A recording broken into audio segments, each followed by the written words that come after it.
only do so by doing favors for the older men. So George Bush, I mean, all these people rise up to the ranks, the same club. Right. No wonder, you know, I saw a little TV clip one time where a reporter was asking George Bush and others about the Order of the Skull and Bones. You were both in Skull and Bones, the secret society. It's so secret we can't talk about it. What does that mean for America? I mean, if this really got out, that these guys are all inducted because they've got some kind of homosexual thing on them. Indoctrination. I mean, or induction. They have to do that. Yeah. They do that. Yeah. Even in a coffin. And it's even now coming into the military totally. The chiefs do that. They put them in the coffin. They do the bowling ball trick. Okay, you're going to explain this. What happens when you get in the coffin? Why do you get in a coffin? Oh, they get... When you get your eagles, that's a German thing. Okay. You know, it's what the German high command did, and most of them, you know, had the boyfriends and stuff, the Krupps and all of that. It is a German thing that they say goes back to Greece, and it's all the male Marine-looking men that they do it with. See? So now the chiefs have to do that. What they do is George said it's like a zoo. They get everybody really drunk, and they sometimes call it dining in. Shellback is another time that they do it. Not everybody does it, but the ones who do it, if they're young, they get right up to the top. It's a... okay, well, what actually do they do? They've got a coffin, they get inside this... Anal sex. Oh, that. They put them in the coffin, and they do things.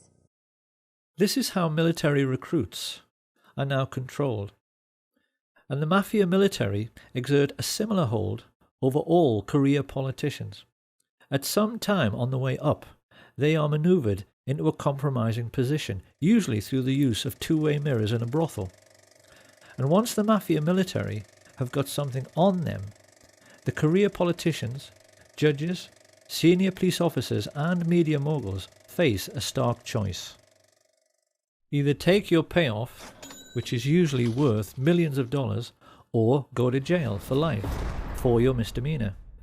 It is with these kinds of tactics, first used by Sam Giancana in the 1930s, that what are now known as the 5 mafia families of the New York metropolitan area, the Genovese, Gambino, Lucchese, Colombo and the Bonanno, control all politics in the United States, and through their business arrangements with the 5-star generals and CIA, control all cocaine and heroin trafficking throughout the entire world. After the dust had settled on the Kennedy assassination, Sam Giancana explained to his younger brother that the mob and the CIA had taken care of JFK together because they were essentially two sides of the same coin. In the last 50 years, that relationship between these two secret societies has become even closer, to the point where they are now indistinguishable. The people who live in the third world are so well aware of what is really going on, they have come to call the CIA the cocaine importing agency. The World Wide Web now abounds with proof to back this up. And although many people were skeptical at first about Kay Griggs, in recent times her most sensational claims have been fully endorsed by the FBI chief Ted Gunderson, who gave several interviews in support. This cult was involved in distributing drugs up and down the East Coast, drugs that were being flown in from Southeast Asia in military and planes. The operation was by the certain Army personnel and also CIA. She told me that there were generals involved in the drug operation. There were police officers and at least 2 attorneys in the Fayetteville, North Carolina area. The path that this led me down is mind-boggling. Over the last 23, 24 years, I have developed so much information about the situation as it exists in our great country and gone public with it as much as possible, and yet I am being ignored. What is basically happening is that the United States military use Air Force bases in Europe to connect with the Third World, particularly Pakistan and Afghanistan, where the poppy fields are cultivated.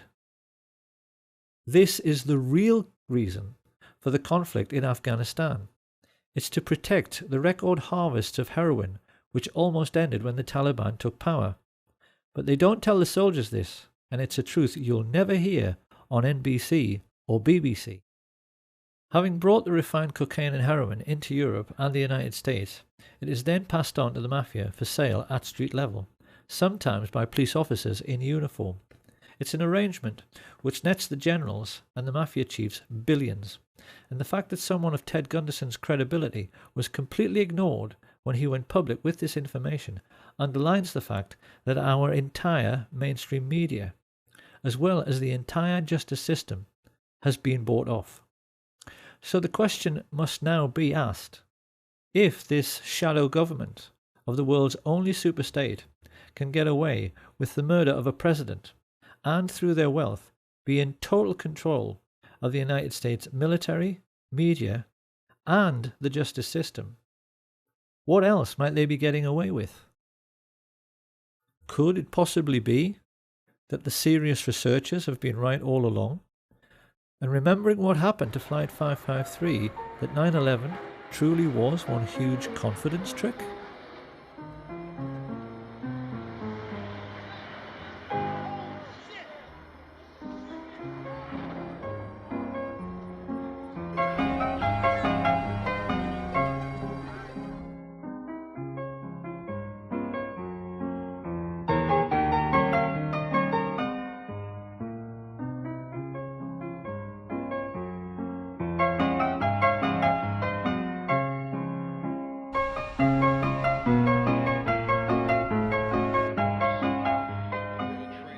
Once the dust had settled on 9/11, people immediately began to realise there was something very wrong with the 9/11 TV coverage. First along came Dylan Avery with his amazing film Loose Change. He proved conclusively that the official report was nonsense because aircraft fuel does not burn at even half the temperature required to melt steel, and that the towers defied the laws of physics by collapsing with perfect uniformity at free fall speed. Buildings in Germany which were bombed over and over again didn't collapse with perfect uniformity down to ground level. Avery also pointed out that in Kennedy's time, his chiefs of staff drafted plans to kill innocent people and commit acts of terrorism in the United States in order to whip up support for a war with Cuba.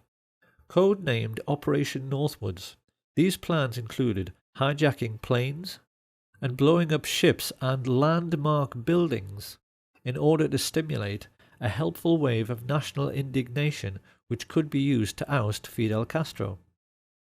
And there wasn't anything exceptional in this initiative. Northwoods was an offshoot of the notorious Operation Gladio, a sustained campaign organised by MI6 and the CIA, which perpetrated many bombing atrocities in post-war Europe, which they blamed on what they said were communist terror organisations. A typical example was the horrific bombing of Bologna railway station in 1980. Italians will be appalled to learn this outrage was committed by the Americans and the British. But this particular atrocity, which like all others during this period was intended to keep people living in fear of a bogus enemy, so they would accept increasing state control by so-called strong leaders, illustrates only too well the fact that some 40 years prior to 9/11, the cabal of secret Nazis who killed Kennedy were making serious preparations for terrorist attacks upon their European allies and even upon their own country. In the 9/11 news footage, it is abundantly clear that the interviewees are actually paid actors, speaking lines which have been written for them. I feel like I was in a movie. This is exactly the same situation as in The Men Who Killed Kennedy. And because these are people who are being expected to perform, they tend to overdo it. I could be the only one that saw the man. They killed the president. And to be honest with you, if I'd have known this,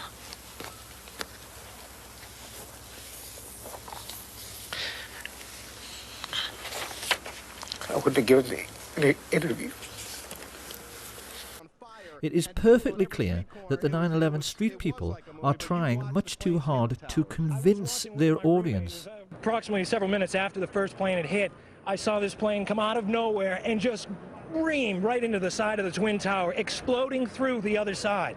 And then I witnessed both towers collapse, one first and then the second, mostly due to structural failure because the fire was just too intense.